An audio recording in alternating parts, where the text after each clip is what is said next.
Hey guys welcome back to Rani Martin channel. ಇವತ್ತು ನಾವು chicken ಸಾರು ಮಾಡೋದು ನೋಡೋಣ. ಅದಕ್ಕೆ ಬೇಕಾದ ಇಂಗ್ರೀಡಿಯೆಂಟ್ಸ್: 2 ಟೇಬಲ್ ಸ್ಪೂನಷ್ಟು ಆಯಿಲ್ ಹಾಕಿ, ನಂತರದಲ್ಲಿ ಜೀರಿಗೆ, ಪಟ್ಟೆ, ಲವಂಗ, ಏಲಕ್ಕಿ, ಹಸಿಮೆಣಸಿನ್ಕಾಯಿ, ಆನಿಯನ್ನು, ಜಿಂಜರ್ ಗಾರ್ಲಿಕ್ ಪೇಸ್ಟು.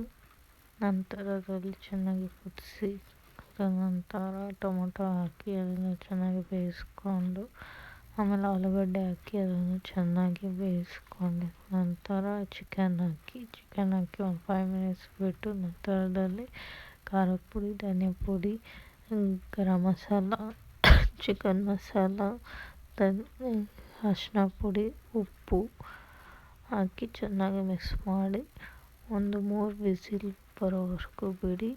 ಆಮೇಲೆ ತೆಗೆದು 2 ಗ್ಲಾಸ್ ವಾಟರ್ ಹಾಕಿ ಚೆನ್ನಾಗಿ ಬೇಯಿಸಿದ ನಂತರ ಚಿಕನ್ ಕರಿ ರೆಡಿ.